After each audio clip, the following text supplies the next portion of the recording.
What's up, guys? Welcome back to Minecraft. Had a little bit of a restart. I'm not lagging anymore. Yeah, neither am I. Oh, I'm not lagging Ow. much. Prick. With like a few things here and there. I'm in the nether. Curtis here in the nether. I'm going to be doing structure for the house. We decided on a color palette.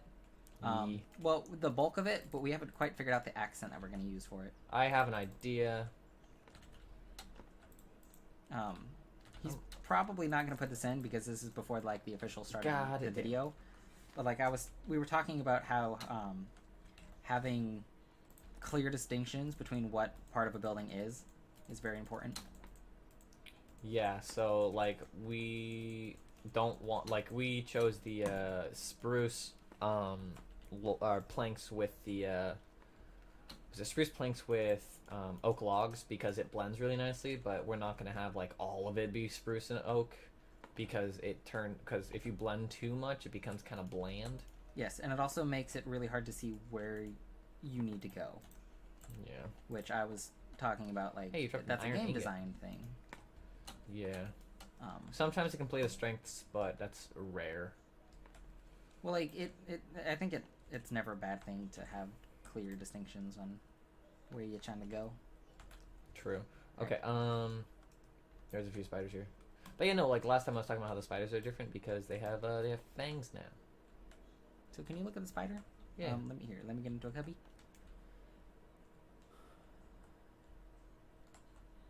See? They always had the fangs. They did not. I'm pretty sure they did. No, they didn't. Maybe I've just been playing on this texture pack for so long. Yeah. Because like I've been playing on it since they released version 1 of it. And that was like last year. I was watching some people play it and they hadn't put on the new textures yet, and I'm like, wow, like spiders are weird looking. And then I couldn't figure out why, and it's because they have fangs now. They have pincers. Cool. Spiders are still terrifying. Spiders are even more terrifying. Well, no, like spiders are just commonly very terrifying. True. They're evil. There's a spider that can eat a bird. It's called the bird eater tarantula, and that shit is scary. Oh my god, have you seen the video? Probably not. If you haven't, I'll show it to you later. It can eat a bird. I know. Have you seen the video of? It's in Australia, and it's the Huntsman spider, and it crawled like there's these cars parked in traffic, and this one car is filming, or this person in the car is filming the car in front of it, and there's a big ass spider, and it crawls in between the crack of the trunk. Like right into the car, and it's this huge ass spider. Does it have like a caption like "Should I tell them"? I think somebody I know showed me that. It's kind of like when they were on Facebook, they were like, "Hey, check this out," and I was like, "What the? Oh my god!" Yeah, it gives me the heebie-jeebies. Yeah, no, spiders are demons. They are one of the closest things to demons that exist in the world. Pretty much. So yeah. Also, kangaroos are just assholes. Kangaroos? Don't ask why that comes up. It's just. You had a bad experience with Kangaroo Jack. Yes. Dude, I fucking love Kangaroo Jack. They made a cartoon, didn't they? For a while, I think. Or, because I know they had the cartoon version of the live-action movie. That's a weird sentence. Yeah. There's a cartoon version of the live-action Well, they did that movie. for a lot of things. They made cartoons to, like, keep it going, because they couldn't, like, have the budget to make it constantly live-action. Yeah. I don't know. Kangaroo Jack is just a weird concept in general, but whatever. Kangaroo Jack is hilarious. It's kind of creepy. I enjoyed it as a child. I mean, so did I, and then I rewatched it when I was older, and I was like, what?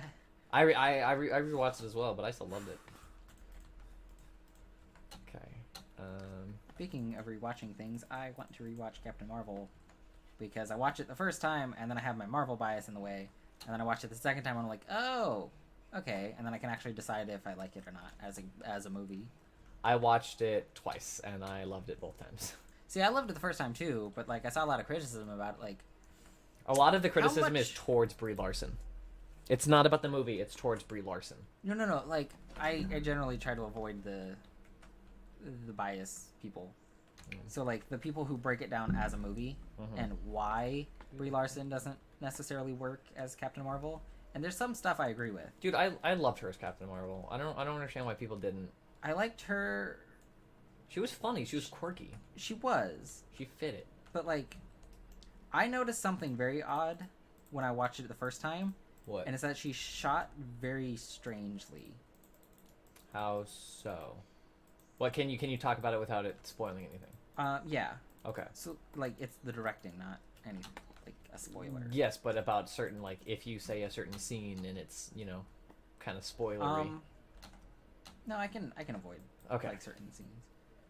But it's just something you notice after a while, and by the end of it, it's just, like... Okay, real quick. Do you want the house built into the wall? I'm you want it like at 3 wither skeletons. Hold on. Okay, or do you want it spaced away from the wall? I was thinking connecting it to the wall, unless you have a really cool idea for, like, having it go up close to the wall, then we have, like, a little hallway between the wall and... The house? The house. We could do that. Yeah, I could do something like that. Which one? The hallway. Okay, because that was a multiple choice answer. I don't think you realize what I do sometimes when you say multiple choice things. I know. A lot of people do it, and it's fucking annoying. So, continue what you're talking about with the directing of it. So... A lot of the time, when you're directing a movie, you should try to figure out a particular style and then kind of stick with that. Mm-hmm. Like, be consistent with the way that you shoot your protagonist. Because then you can transition between the way that you shoot. So, like, if you start the movie shooting them from, like, where the camera is above the protagonist and it's looking down at it, you can kind of create this this specific feeling of, oh my god. What? Watch. Watch what? Hey! Ha ha! Fucking A! We were talking about getting that achievement earlier. Yeah, oh my god, there's a bunch of wither skeletons over there. I want to go fight them. Okay, but continue. It gives you the sense of... So you can use consistent camera angles to create certain tones for characters. That guy fell. Well, yeah, but if you do that constantly, it kind of gets stale after a while. Yeah, but, like, over the course of the movie, if the protagonist goes from, like, a weak position to a strong position, you use the camera angles to show that. Ow! Fuck! Also, I don't know why my sounds are... Oh, never mind, my sounds are on. Okay. I don't know why my Minecraft sounds are, like, off, though. I just need to get to this... I should have everything... Post-mortem! Oh boy.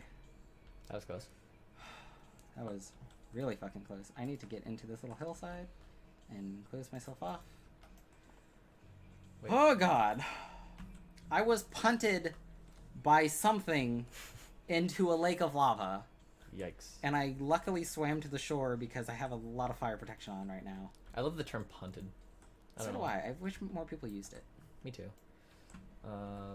Oh my god. So yeah, it's just using camera angles to show the position of the character. It's really clever, and lazy directing just doesn't do stuff like that. And I feel like the directing in Captain Marvel just was, like, pretty inconsistent in terms of how they shot her. Because, like, sometimes it'd be from, like, a low camera angle to make her seem really triumphant. Especially in one scene in particular towards the end. Motherfucker, where are you from? Like, I understand what you're saying with the whole camera angle thing, like how it works really well for specific things. It's a subconscious way to inform the audience of their power position relative to other characters. Yes, but my one issue with that is if you were to do that, like, every single time, again, it would make it stale and...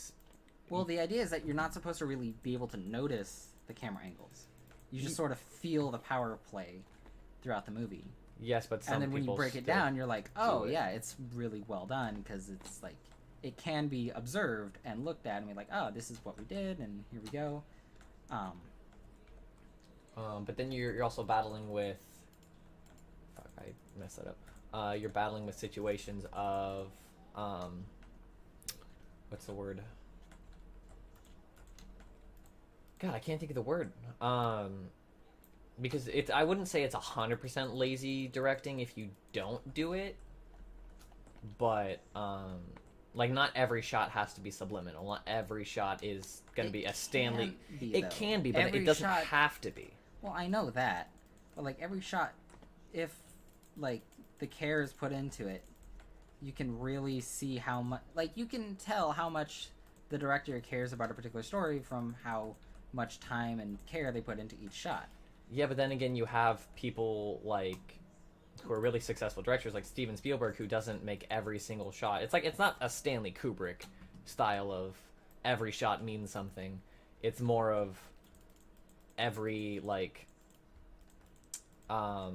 it's like every like important shot means something, which it does in Captain Marvel. I mean, like, now I'm just going into a tangent about directing in general.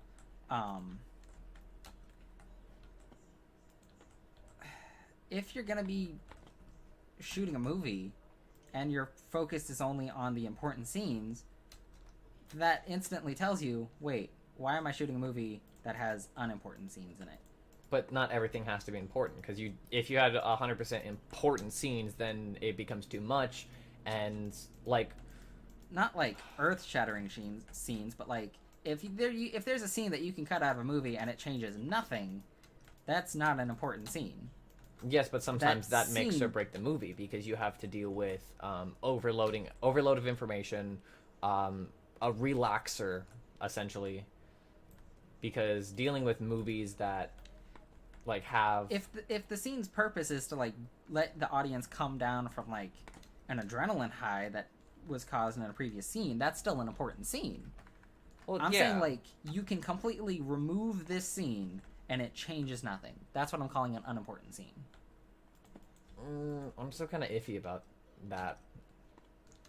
Okay, so real quick, take a glance at my screen. I cannot at the moment. Okay. I don't even know how the fuck to get back, because you might have to mount a rescue mission. Not again. Well, I'm by the Nether Fortress. I can't figure out which way to go to get back up to the house, because I got punted off by some prick with a fireball. I'll try to. Oh, do I have any? Okay, I do have torches. Let me dig down real quick. Okay. Here, I can look at your screen. What's up? Okay, so I was gonna say, this is roughly like a T shape, with this being on one plane so this being one, this being another plane going into this, which I'm probably gonna put out. Put like a door or something. Maybe, I don't know. And then this, and then I'm gonna create a hallway to wherever. How closed in is it gonna be? What do you mean? Is it gonna be like a lot of walls? No, it's a house. Like internal walls? We can if we want to. Because the whole grand staircase spiral idea was gonna be like, it required there to be like a lack of wall. Well, no. What's gonna happen is this is gonna open up. Like, this is just the barrier, and what I'm gonna do is I'm gonna open this up, and then spiral. And I kind of wanna. I don't want it to be the stairway across the mountain. I kind of want it to be like in a partial tower. That can. Because I feel like if we try to do it along the mountainside, it would be too jagged and too out of place. Oh no, we could do like a central pillar, and we build a staircase around that, and then we could just connect it to the. So you still get this nice, central spiral, but then like on the outside, how it connects to the mountain. Maybe. I'm trying to think of what to do with over here. Because I want this to be it, and I'm probably gonna create another platform over here. That's the entrance. So is that little section that you're in right now gonna be open? Yeah, but I'm thinking about. So that's not gonna be an internal part of the house. No, I'm debating on whether or not it should be. It could be. So it's not internal, but it's still like we have like a wood floor, and then it becomes like a porch. Yeah, we can do that. Yeah, we'll just have to flatten it out. Yeah. Okay, we'll work on that then. Okay. How much time do we have? Let me check. Enough time for my phone to require me to put in the password again. 5 minutes left, or like 6 minutes left. Okay. And I'm gonna try to figure my way out with all this really important stuff, and no more postmortem. Yeah, because that's. I'm so happy I had that, and I remembered to use it this time, unlike the first time I jumped in the lava. Yeah. I didn't jump into the lava. I just want to point that out. I didn't literally jump into lava. I think one of my favorite things about Captain Marvel though is Goose the cat. I was really happy to see Nick Fury before all this, like, he became super cynical. Yeah, that's the whole point of it, is that he's not rookie, but he's like before he's like black trench coat, eye patch. Yeah, before he's like, Stark, I know your shtick. Yeah. Just like stop trying. Which is like I enjoyed it. I do like how Captain Marvel is very my kind of humor. How so? She's just kind of like low key fucking with people, and kind of. I don't want to say she is punny, but like I get the sense that she would enjoy a good pun. Yeah. Which I appreciate heavily. I think another thing that I liked about the humor in Captain Marvel is that it's not standard superhero movie humor to an extent. I think I understand where you're going with that. Like, most of it is like with Avengers 1, it did it kind of well with the whole Hulk with Loki. Like, using, like, Loki getting fucking pummeled. Yeah, I'm still not a fan of the Hulk's voice, though. In the first one, or at all? Just the Mark Ruffalo Hulk voice. I mean, it sounds too much like Mark Ruffalo. That's the point. And Mark Ruffalo is not intimidating. Well, Hulk should be intimidating, and I don't find Mark Ruffalo Hulk voice intimidating. Well, I mean, have you watched the cartoon version of Avengers Assemble? Yes. Have you heard the Hulk voice there? I don't remember it offhand. It's been a while. It's just like, it's essentially like a Mark Ruffalo voice, except just a little different. I want more bass. Less reverb, more bass. Yeah, but then you have an issue with it gets to a point where you can't even understand it. I mean, do you think the Hulk is very articulate? Well, I mean, did you watch Ragnarok? I mean, yeah. Do you remember the way he described the plane, or the Quinjet? The Quinjet. The Quinjet crashing? Yeah. Not very, like, well put. Yeah. I gotta say. But then again, like, they did... I like his voice better in Ragnarok than I did in the first Avengers. I can understand that. Because in the first Avengers, like, he still like has control, as it shows, because he's like, oh, I'm always angry, so he still has control, so it does still sound more like him than Hulk would. And then Ooh, there's some Endermen in the Nether. I just realized I'm just running in circles, and it's probably very, like, uninteresting. Okay, what are you even doing? I'm trying to... Oh, you're building. Yeah, except I was, like, thinking, and I was just running in circles, and it was not looking nice. I love Sweeping Edge, fighting multiple Endermen. I bet you do. Because I got another Ender Pearl! Nice. Also, we totally have the stuff to go find the end. But I want a house first. Also got another saddle. Oh, they're introducing leather armor for horses that you can dye. Oh, awesome. Yes. So we can make little squadrons. Fantastic. I love having, like, the leather, like, color-coded leather armor. Yeah. I want there to be a thing where, like, you can add leather armor to, like, iron armor. Mm-hmm.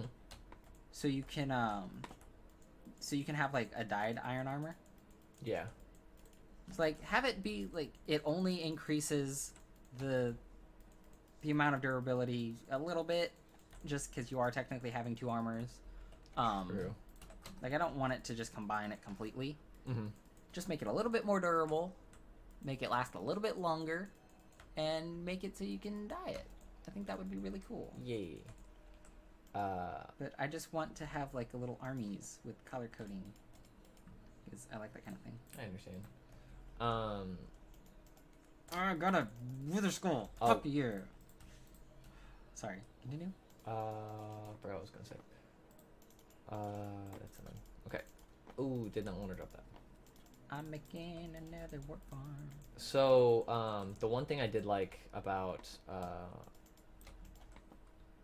Captain Marvel is that they didn't do what they could have done. Don't get me wrong. Let me explain.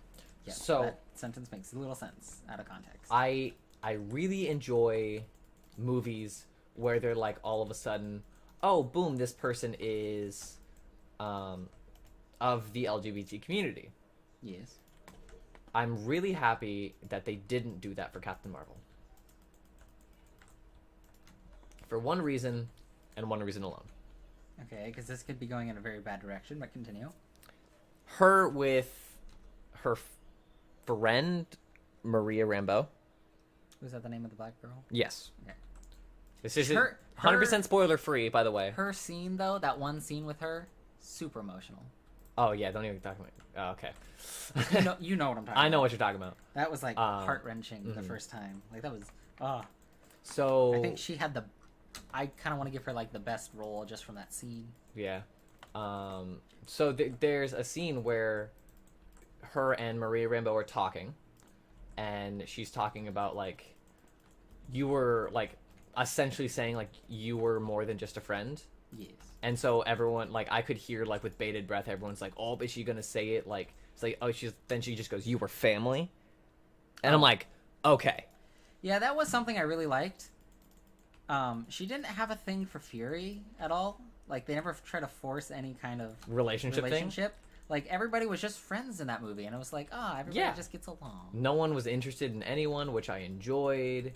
Like, everybody was just, like, buddies, and it's like, that's weirdly refreshing, and I find it strange that I never noticed. Exactly. How annoying it can be. Right? Okay, see, it's like, it's not that I hate, like, people of the LGBT community or, like, movies that have that. I feel like you're digging yourself into a grave. I know, that's why I'm trying to, like...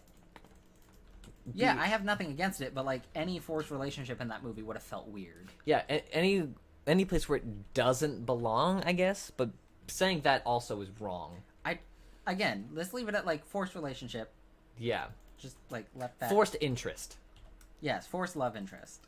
Because it's... Because otherwise you're opening a can of worms. Yeah. Dude.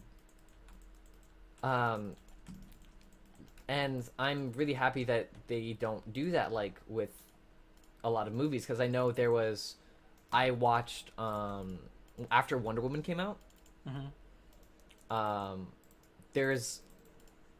I think I can talk about Wonder Woman without spoiling anything, right? I'm pretty sure nobody cares anymore. So there's a scene in Wonder Woman where after the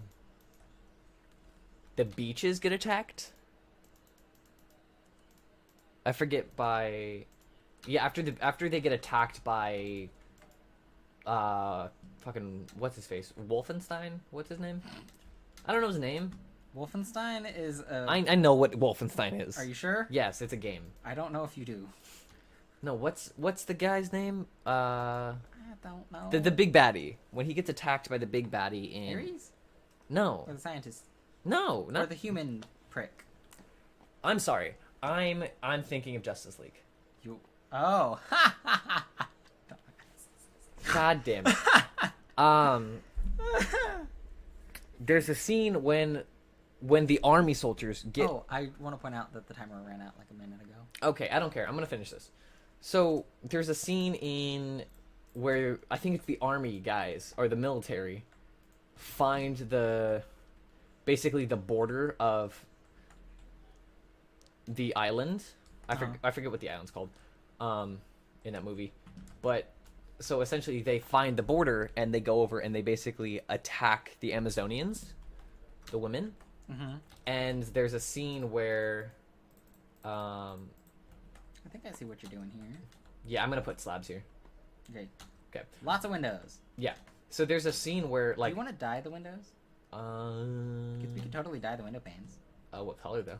I don't know. What color do you think would go here? I would say like a... Like a gray white? Like a light gray? I was thinking more of like an accent kind of window. I mean, gray white really fits the scenery. Because we are. Maybe we could pop into creative mode and take a look at all the window colors with the new texture pack before we... I mean, we could just look at it via the thing. Oh, you can. But doesn't it cycle through? Yeah, you're right. Plus, I would need the dye in my inventory and the glass. Yeah.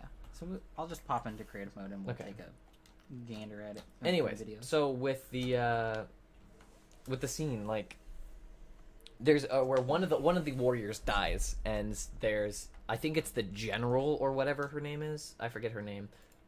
she's like crying over this, like one of the warriors, who I think it was the one who sacrificed herself for Diana.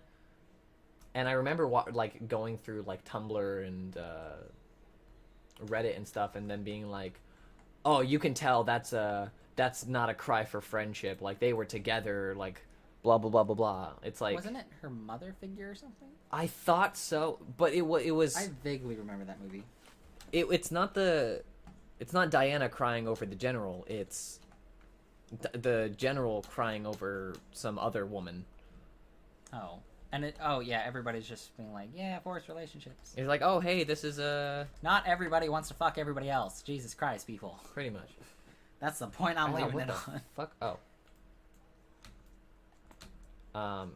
But, yeah, and, like, I remember watching that, I'm like, oh, that's just kind of annoying. Because, like... Ooh, I have an idea for this little cubby. Okay. When you get back over here. We'll do that in the next episode, though. Yes. Okay, so, remember, guys, like if you liked it, subscribe for more content like this, and, comment what you guys want to see us do next. Don't try to put relationships in every movie. That's my point. Yeah, it's my It doesn't matter if it's... Why'd you leave? Because I'm going to pop in a crave mode, remember? Oh, yeah. Okay. See you guys in... You want to continue what you're saying? Just stop trying to force relationships, gay or otherwise. See you guys.